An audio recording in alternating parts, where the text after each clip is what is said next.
ಆತ್ಮೀಯ PUC ಪರೀಕ್ಷೆ ಬರೆದಿರ್ತಕ್ಕಂಥ ವಿದ್ಯಾರ್ಥಿಗಳೇ, ಇಂದು ಪರೀಕ್ಷಾ ಫಲಿತಾಂಶ ಮಧ್ಯಾಹ್ನ 12:30 ನಂತರ ಪ್ರಕಟವಾಗಲಿದೆ. ಹಾಗಾಗಿ ವಿದ್ಯಾರ್ಥಿಗಳ ಪರೀಕ್ಷಾ ಫಲಿತಾಂಶವನ್ನು ತಾವು ವೀಕ್ಷಿಸಬೇಕಾದ್ರೆ ಕೆಲವೊಂದು ಅಂಶಗಳನ್ನು ಗಮನಿಸಬೇಕು. ಹೌದು, ಏನಂದರೆ ಮಧ್ಯಾಹ್ನ 12:30ಕ್ಕೆ ಶಿಕ್ಷಣ ಸಚಿವರು ಒಂದು ಪತ್ರಿಕಾಗೋಷ್ಠಿಯನ್ನು ಮಾಡೋದ್ರ ಮೂಲಕ ಆಯಾ ವಿಭಾಗದಲ್ಲಿ ಹೆಚ್ಚು ಅಂಕಗಳನ್ನು ಪಡೆದಿರ್ತಕ್ಕಂಥದ್ದು, ಅಂದರೆ ರಾಜ್ಯಕ್ಕೆ ಪ್ರಥಮ ರ್ಯಾಂಕ್ಗಳನ್ನು ಪಡೆದಿರ್ತಕ್ಕಂಥ ವಿದ್ಯಾರ್ಥಿಗಳ ಒಂದು ಹೆಸರನ್ನು ಸೂಚಿಸುತ್ತಾ ಪ್ರತಿ ಜಿಲ್ಲೆವಾರು ಫಲಿತಾಂಶ ಎಷ್ಟಾಗಿದೆ ಅಂತಕ್ಕಂಥ ಮಾಹಿತಿಯನ್ನು ನೀಡ್ತಾರೆ. ಅದರ ಜೊತೆಯಲ್ಲಿ ಪರೀಕ್ಷೆ 2ಕ್ಕೆ ಸಂಬಂಧಪಟ್ಟಿರ್ತಕ್ಕಂಥ ಒಂದು ವೇಳಾಪಟ್ಟಿ ಹಾಗೂ ಒಂದು ಪರೀಕ್ಷೆಗೆ ಶುಲ್ಕವನ್ನು ಕಟ್ಟತಕ್ಕಂಥ ದಿನಾಂಕಗಳನ್ನು ಆ ಸಂದರ್ಭದಲ್ಲಿ ಅವರು ಹೇಳ್ತಾರೆ. ಹಾಗಾಗಿ ಪರೀಕ್ಷಾ ಫಲಿತಾಂಶ 12:30 ನಂತರ ಪತ್ರಿಕಾಗೋಷ್ಠಿ ಪ್ರಾರಂಭವಾದ ಒಂದು 10-15 ನಿಮಿಷ ಅಥವಾ 1 ಗಂಟೆ ನಂತರ ವೆಬ್ಸೈಟ್ನಲ್ಲಿ ಈ ಒಂದು ಪರೀಕ್ಷಾ ಫಲಿತಾಂಶ ಲಭ್ಯವಾಗುತ್ತದೆ.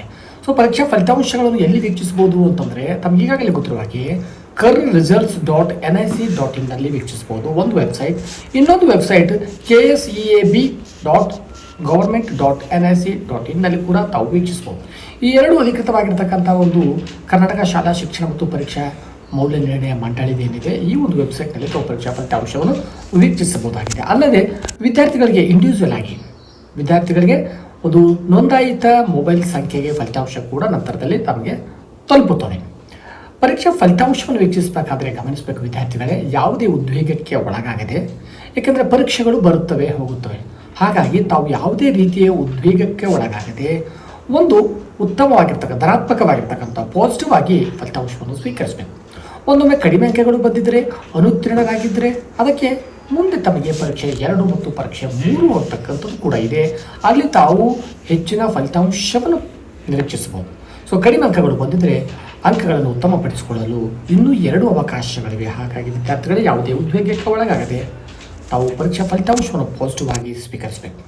ಸೊ ಪರೀಕ್ಷಾ ಫಲಿತಾಂಶದ ನಂತರ ಒಮ್ಮೆಲೆಗೆ ತಾವು 12:30 ಅಥವಾ 1 ಗಂಟೆಯ ನಂತರ ವೆಬ್ಸೈಟ್ಗೆ ತಾವು ಭೇಟಿ ನೀಡಿದಾಗ ಅಲ್ಲಿ ಸರ್ವರ್ ಸಮಸ್ಯೆ ಉಂಟಾಗ್ಬೋದು. ಏಕೆಂದರೆ ಸುಮಾರು 7 ಲಕ್ಷಕ್ಕೂ ಅಧಿಕ ವಿದ್ಯಾರ್ಥಿಗಳು ಏಕಕಾಲಕ್ಕೆ ಒಂದು ವೆಬ್ಸೈಟ್ ಮೇಲೆ ನಾವು ಭೇಟಿ ನೀಡಿದಾಗ ಅಲ್ಲಿ ಸರ್ವರ್ ಸಮಸ್ಯೆ ಉಂಟಾಗುತ್ತದೆ. ಹಾಗಾಗಿ ಯಾವುದೇ ರೀತಿಯ ಒಂದು ಉದ್ವೇಗ ಒಳಗಾಗದೆ ಒಂದಿಷ್ಟು 5 ನಿಮಿಷ ನಂತರ 10 ನಿಮಿಷದ ತರುವಾಯ ತಾವು ಮತ್ತೊಮ್ಮೆ ಪರೀಕ್ಷೆ ಫಲಿತಾಂಶವನ್ನು ಅದೇ ವೆಬ್ಸೈಟ್ನಲ್ಲಿ ವೀಕ್ಷಿಸಬಹುದಾಗಿದೆ. ಹಾಗಾಗಿ ಸರ್ವರ್ ಸಮಸ್ಯೆ ಉಂಟಾಗದಂತೆ ಎಲ್ಲ ಮುನ್ನೆಚ್ಚರಿಕೆ ಕ್ರಮಗಳನ್ನು ಕೈಗೊಳ್ಳಲಾಗಿದೆ ಎಂದು ಮಂಡಳಿ ತಿಳಿಸಿದರೂ ಕೂಡ ಕೆಲವೊಮ್ಮೆ ಒಟ್ಟಿಗೆ ಎಲ್ಲರೂ ಏಕಕಾಲಕ್ಕೆ ಒಂದು ವೆಬ್ಸೈಟ್ಗೆ ನಾವು ಹೋಗಿದ್ದೆ ಆದರೆ ಅಲ್ಲಿ ಸ್ವಲ್ಪ ಸರ್ವರ್ ಸಮಸ್ಯೆ ಜಾಮ್ ಆಗ್ತಕ್ಕಂಥದ್ದು, ಸರ್ವರ್ ಸಮಸ್ಯೆ ಆಗ್ತಕ್ಕಂಥದ್ದು ಇದೆ. ಹಾಗಾಗಿ ವಿದ್ಯಾರ್ಥಿಗಳೇ ಯಾವುದೇ ರೀತಿಯ ಫಲಿತಾಂಶ ಬರಲಿ ಅದನ್ನು ನಾವು ಧನಾತ್ಮಕವಾಗಿ ಸ್ವೀಕರಿಸೋಣ.